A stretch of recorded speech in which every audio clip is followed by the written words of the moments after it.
Welcome to Chennai vlogs. இன்றைக்கி நம்ம என்ன லஞ்சுன்னு பார்க்கலாம். இன்றைக்கி வந்துட்டு மண்பானையில் நம்ம ஹெல்த்தியான வெள்ளை பூசணிக்காய் சாம்பார்.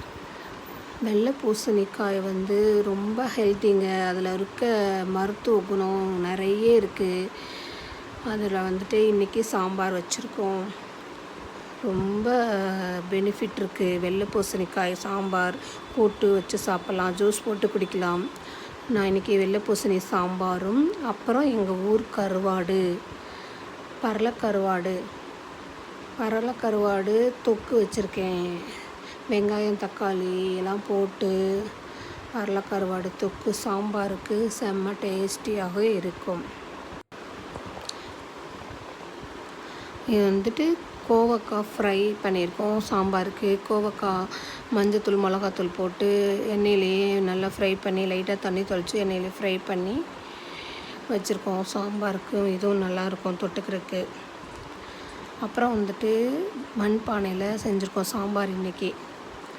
சரிங்க. எல்லோரும் இது எங்கள் பையன் டயட் இருக்கான், அதுக்காக சாப்பிட்றதுக்கு வச்சுருக்கான். எல்லோரும் துவா செய்யுங்க. கண்டிப்பாக பாலஸ்தீன் மக்களுக்காக இந்த வீடியோ பார்க்குற எல்லோரும் துவா செய்யுங்க. அந்த மக்கள் எவ்வளோ பசியோடு எவ்வளோ வேதனையோடு கஷ்டப்பட்டுட்ருக்காங்க, போராடிட்டுருக்காங்க. அவங்களுக்கு உணவு கிடைக்க அல்லாட்ட எல்லோரும் துவா செய்யுங்க. நானும் துவா செஞ்சிட்ருக்கேன். எல்லோரும் துவா செய்யுங்க. பசி எவ்வளோ கொடுமைன்னு அந்த குழந்தைங்களுக்கு சாப்பாடு கிடைக்க துவா செய்யுங்க. அஸ்ஸலாமு